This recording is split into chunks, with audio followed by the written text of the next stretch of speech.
파리에서 연합 그 집회를 하는데 성가대가 연합 성가대 같은데 어저께가 저희 이제 교회를 속한 이제 그 AB로 나눠 하는데 늘 그렇지만 제가 우리 강민영 집사님 소리가 굉장히 따뜻하고 좋다고 이렇게 느끼는데 어저께 그렇게 성악가들하고 다 많은 데서 아주 용감하게 하시더라고요. 근데 굉장히 이렇게 좋았습니다. 좋았는데 오늘 김남국 집사님이 노래를 그렇게 잘하시는 것도 처음 제가 느꼈습니다. 역시 라면집 개 3년에 뭐 라면을 끓인다는 얘기가 있는데 어쨌든 하여튼 우리 집사님이 오랫동안 성가대를 하시더니 너무 이렇게 소리가 좋아지시고 참 감사합니다. 오늘 성가대도 참 수고하셨습니다. 많은 분들이 아마 어디가 또 쉬는 날이니까 바캉스를 가시고 여행 중이신 것 같은데 이렇게 수고해 주셔서 너무 감사드립니다. 오늘 읽은 본문 말씀은 복음서 중에서 요한복음에만 나와 있는 말씀입니다. 예수님께서 죽은 자를 살리신 것이 3번인데 회당장 야이로의 딸을 살리신 것과 나인성 과부의 독자를 살리신 것, 그리고 오늘 본문의 나사로를 살리신 사건입니다. 3번 모두 죽음의 권세를 이기신 예수님이 가지신 그 능력과 또 하나님의 영광을 목표하고 있는 게 분명합니다. 하지만 그 중에서도 오늘 사건은 우리에게 전달하기를 원하시는 말씀을 통해서 전달하기를 원하는 가장 핵심적인 교훈은 분명히 부활에 관한 메시지를 담고 있는 것입니다. 예수님은 그가 제자들과 함께 지내시면서 가장 중요한 것을 말해야 되겠다고 하는 시간을 잡아서 죽음과 부활에 관한 말씀을 하셨습니다. 그래서 마가복음에 보면 8장과 9장, 10장 연속해서 죽음과 부활에 관한 말씀을 하고 계십니다.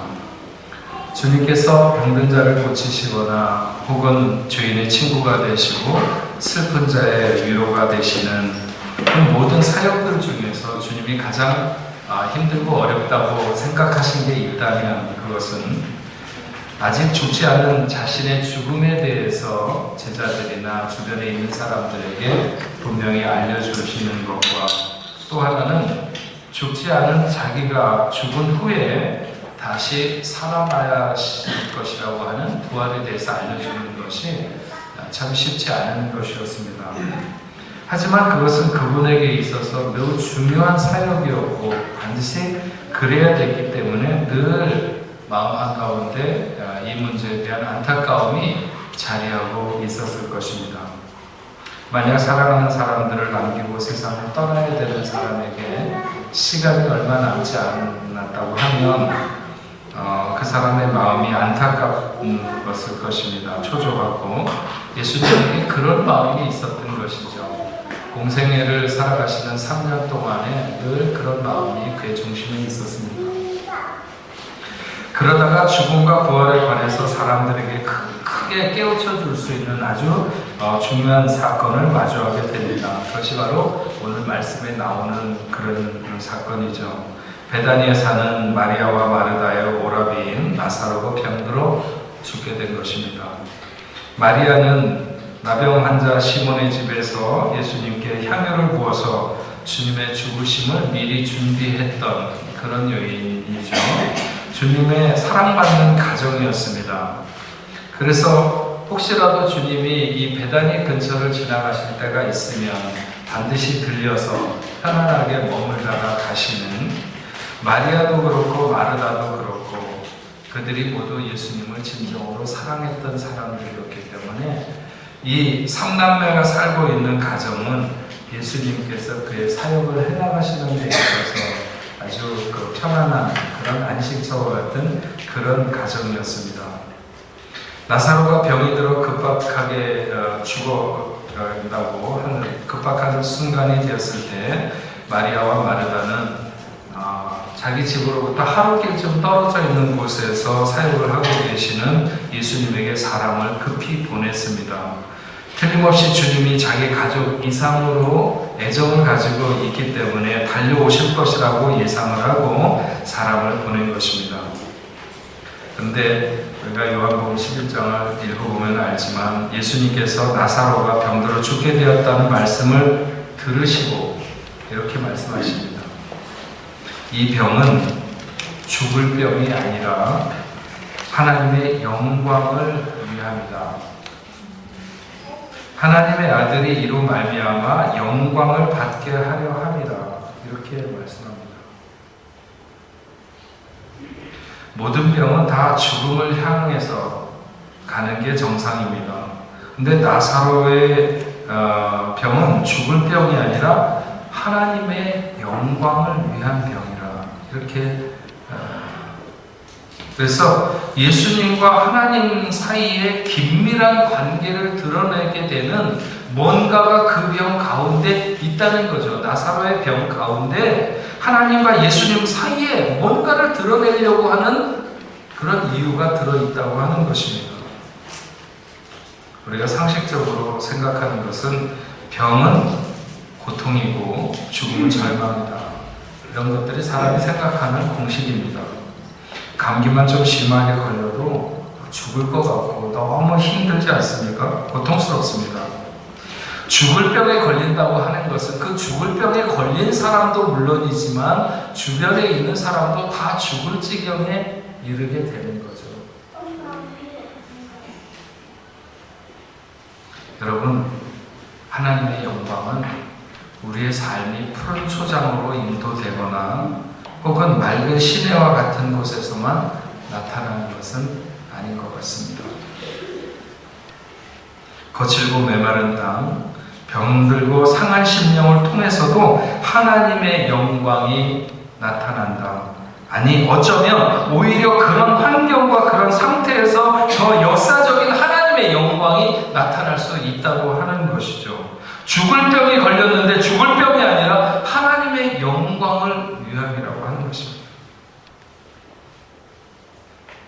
오늘 부활의 날을 맞아서 여러분들이 어떤 문제로 고통스러워하는지, 그 문제가 여러분들에게 얼마나 심각하다고 느끼는지 잘 모르지만 그것이 여러분에게 고통과 절망, 더 나아가서 죽음으로 끝나는 것이 아니라 하나님의 영광을 나타내는 변화의 역사가 나타나기를 주님의 이름으로 축원합니다.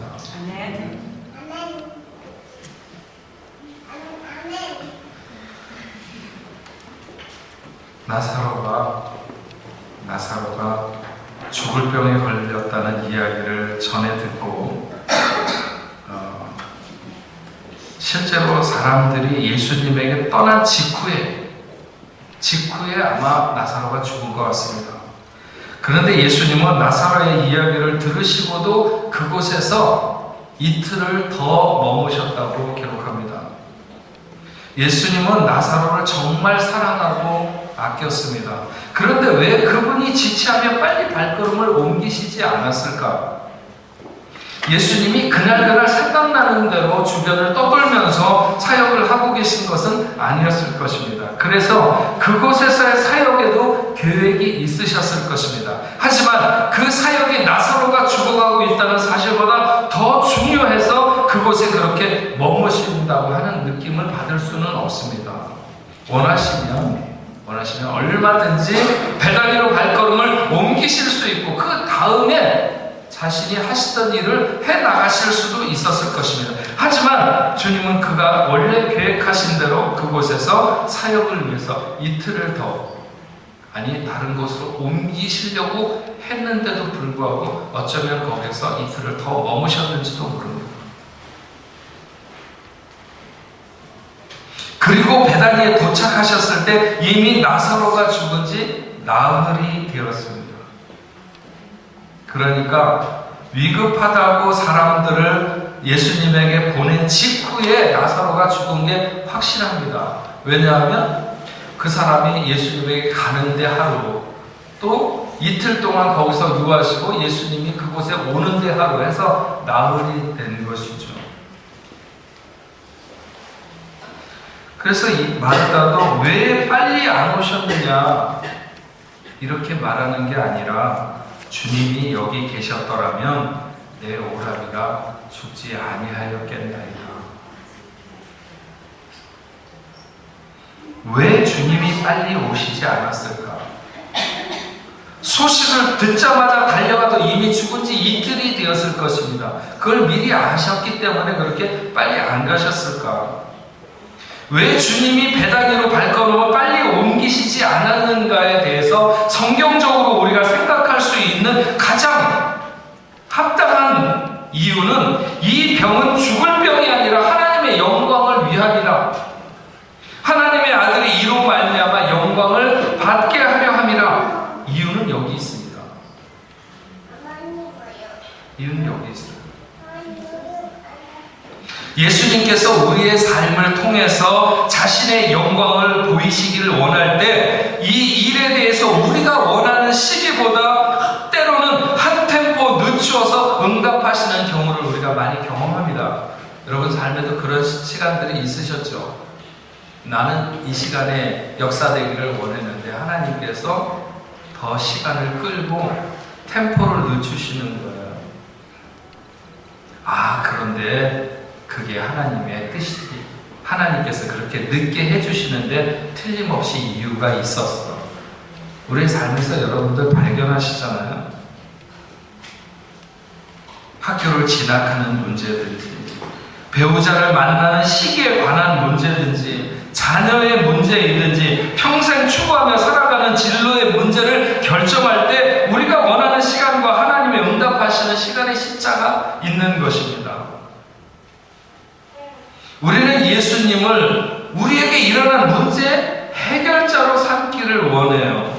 그것이 왜 나쁘겠습니까? 우리의 일어나는 모든 문제를 해결하시는 분을 주님이라고 생각하는 게 나쁘다고는 말할 수 없어요. 하지만 그 해결의 시기나 방법도 우리가 원하는 대로 이기를 바라는 것이 문제죠.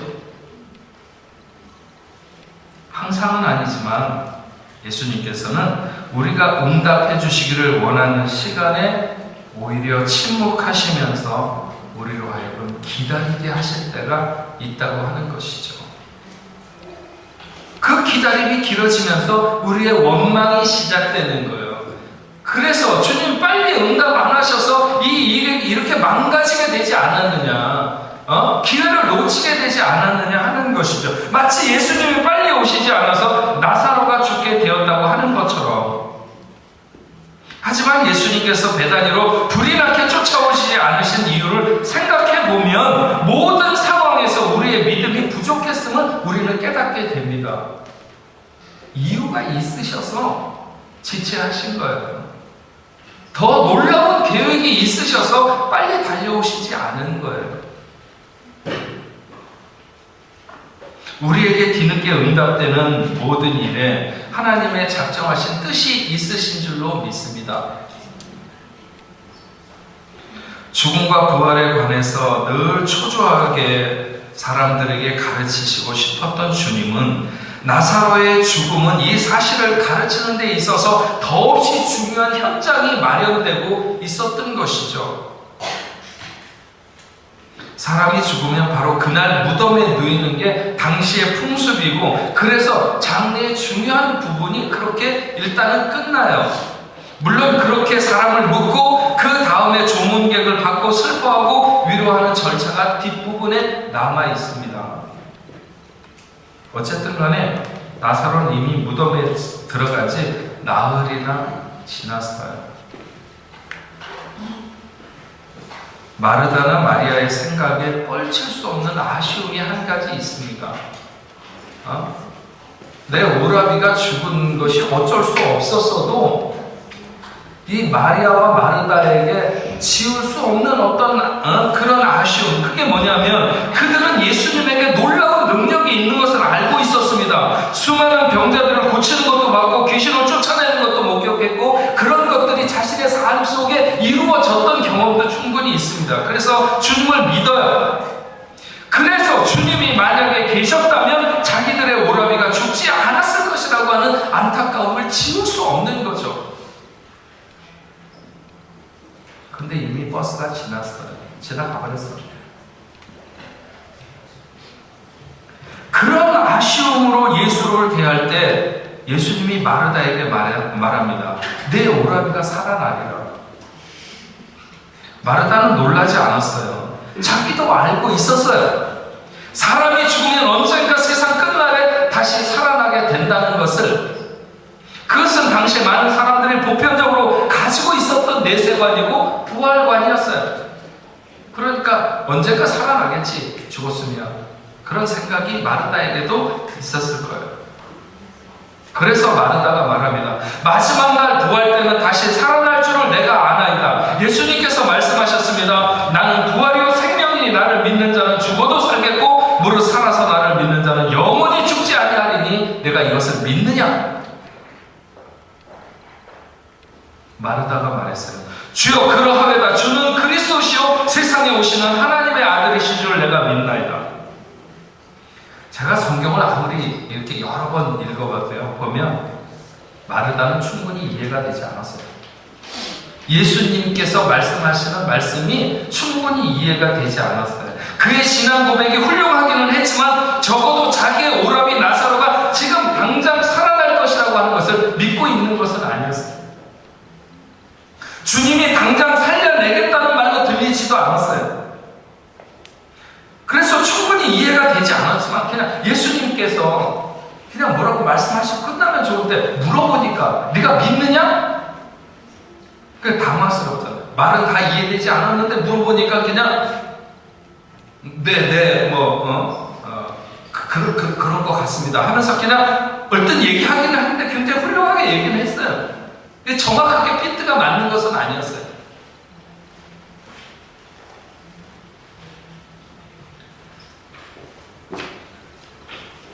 마리아와 마르다 나중에 천국 가서 이분들이 그렇게 얘기하는지 모르겠다고 다른 얘기를 하는지 모르겠지만 제가 보면 약간 이제 마르다는 학습 능력이 좀 떨어져요.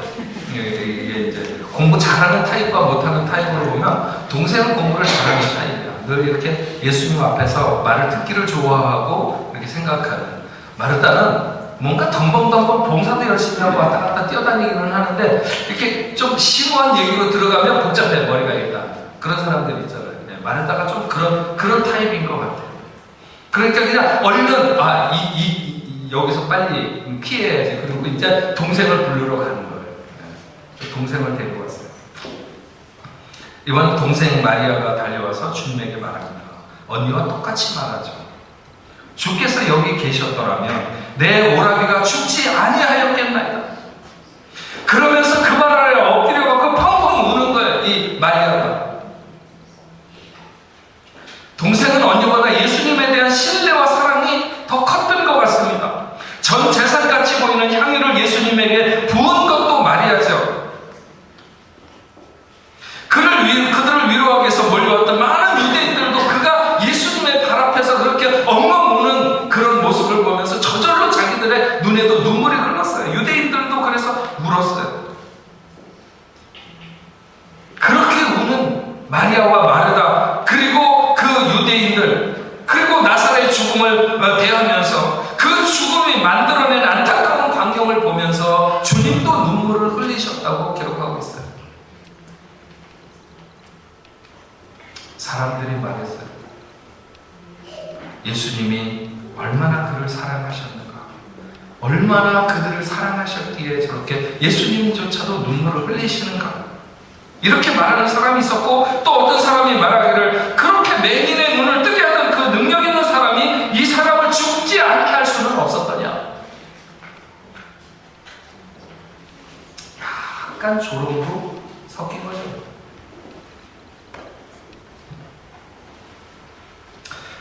주님께서 흘리신 눈물은 그들이 생각하는 그런 인간적인 연민이 전부가 아닌 그런 눈물의 단어가 아니었습니다. 그것은 죽음이 가지고 온 죄, 그 죄가 가지고 온 사망, 그래서 부활을 받아들이지 못하는 완악한 인생들의 마음, 그 사망이 인간을 얼마나 연약하게 하며 슬프게 하고 절망에 빠뜨리는지, 그리고 한 걸음 더 나가서 그 모든 죄를 사하기 위해서 자신이 십자가를 지고 죽음의 길로 내려가야 되는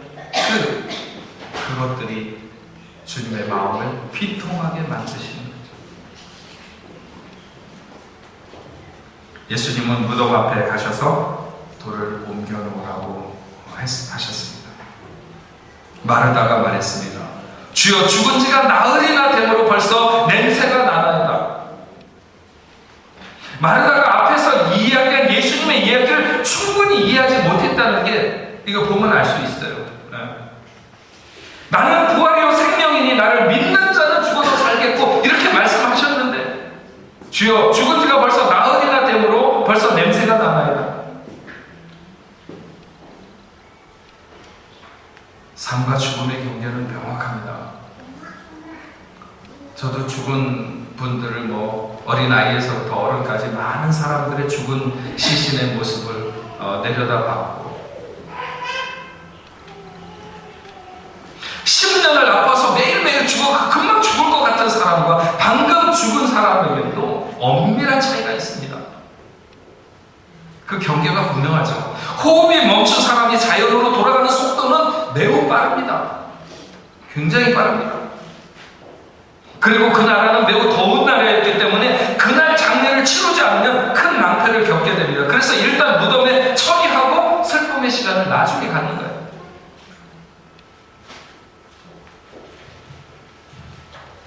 죽은 지 3일까지는 그 사람들이 생각할 때 육체를 떠났던 영혼이 다시 육체에 들어가기를 시도한다고 하는 이런 생각을 가지고 있었다고 그래요.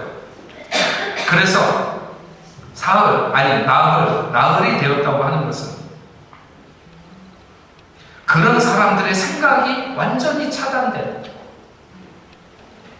그리고 실질적으로도 나흘이면 부패가 이미 상당하게 진행된 것이 분명합니다. 그래서 그냥 그 무덤 앞에만 서도 이미 냄새가 나는 거죠. 돌을 옮겨놓지 않았어도 냄새가 나는 거예요.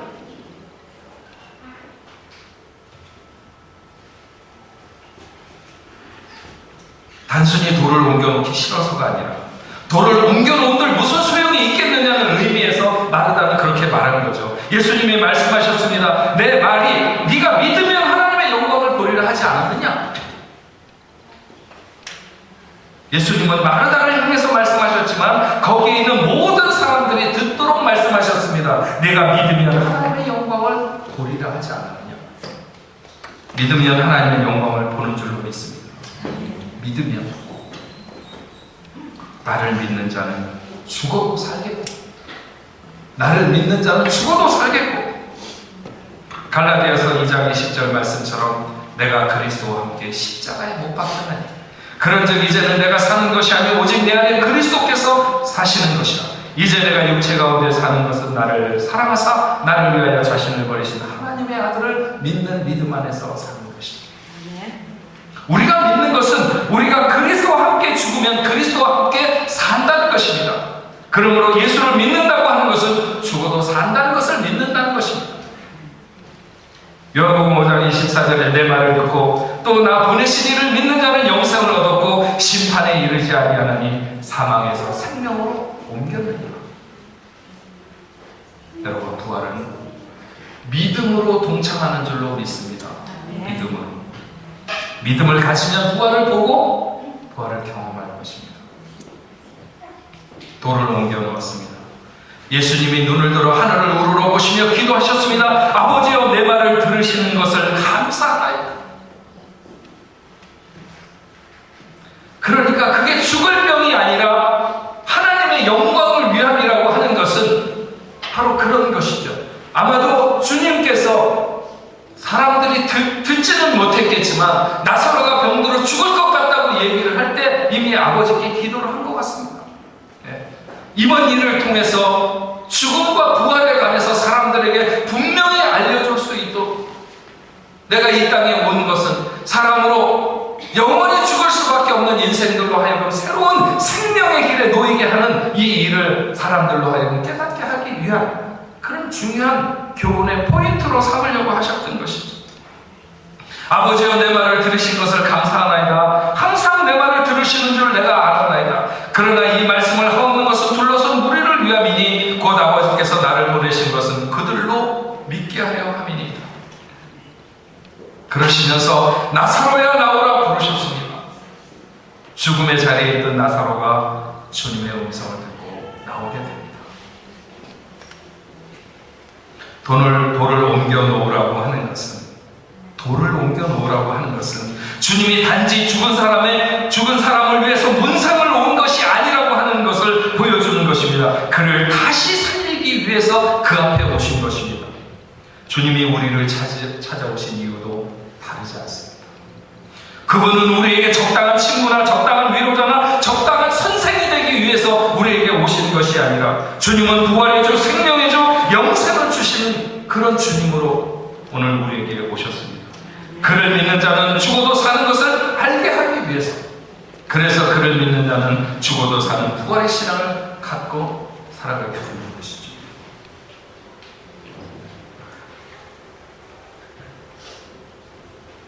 서울대생들한테 부모가 언제쯤 죽으면 가장 적절할 것 같으냐고 물었더니 많은 학생들이 63세라고 그랬대요. 제가 이걸 읽고 몇 년 안 남았네 생각이 들었고, 우리 장로님은 뭐 더 얼마 안 남았고, 우리 전도사님은 어떻게 된 거예요? 63세 넘으면 100세까지 쭉 가시는 건가요? 몇 명이나 이런 대답을 했는지 모르겠지만 어떻게 이렇게 싸가지 없이. 근데 왜 63세라고 얘기를 했느냐? 이유는 은퇴한 후에 퇴직금을 남겨놓고 죽는 것이 가장 이상적이기 때문이라고 했다는 거예요.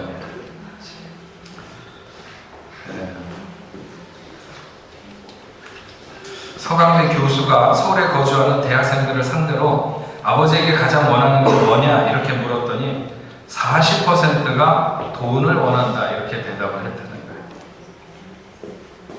그래서 어쩌다 이 시대의 젊은이들이 스스로 노력할 생각은 안 하고 피땀 흘려 읽어놓은 부모의 재산만 호시탐탐 노리는 강도가 되었는가. 그래서 요즘 어른들이 자나깨나 자식 조심 이런 보고 산다고 해요. 요즘 한국에 100세 인생인가 하는 노래 아세요? 네. 100세의 저 세상에서 날 데리러 오거든. 저도 이거 잘 하는데 여기서 할 수는 없고. 네. 어쨌든 뭐 그런 거예요. 뭐 70세의 저 세상에서 날 데리러 오거든.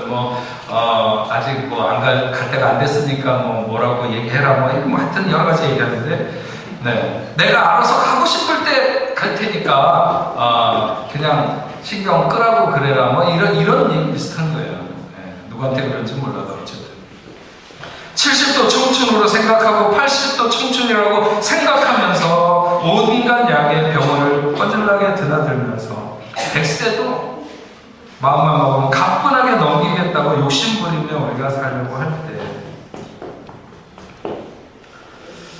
63세까지만 살기를 바라는 자식들, 다는 아니겠죠.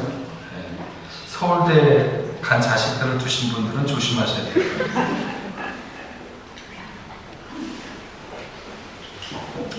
죽음이라고 하는 것이 노인의 전유물은 아니지만 가장 중요한 것은 주를 믿는 자는 죽어도 사는 부활의 신앙을 가지고 오늘을 살아가는 그런 마음이 오늘 준비되어 있는가. 그런 신앙이 나를 뒷받침하고 있는가. 우리가 한 번쯤 생각해 볼 필요가 있습니다. 그래서 오늘 부활의 신앙을 가로막고 있는 무거운 돌을 우리는 치워야 됩니다. 당시의 무덤을 가로막고 있는 큰 돌을 세우는 것은 이 짐승들이 와서 사체를 해칠까봐 굉장히 큰, 저도 가봐서 알아요. 제 키보다 높은 이렇게 둥그랗게 생긴 돌을 이렇게 굴려서 그 무덤을 가로막도록 이렇게 돼 있어요. 우리가 부활의 증인되는 삶을 위해서 돌을 치워야 됩니다. 마음에 박힌 돌도 치워야 되고 생활에 박힌 돌도 치워야 됩니다. 오직 이 땅의 삶만을 위해서 마음을 묶어두거나 여전히 세상의 습관을 버리지 못하고 세상에 묶여 연연한다면 그 무거운 돌이 우리의 부활의 기대와 기쁨을 우리의 것이 될 수 없도록 할 것입니다. 제가 내일 아프리카에 가서 선교사님들과 말씀을 나누려고 하는 주제가 뭐냐면 우리에게서의 죽음의 거리와 의미예요. 부쩍 요즘은 많이 생각합니다.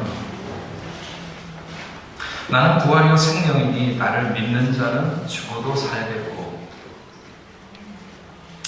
선교사와 목사들이 모일 때 이보다 훌륭한 각오가 있을까?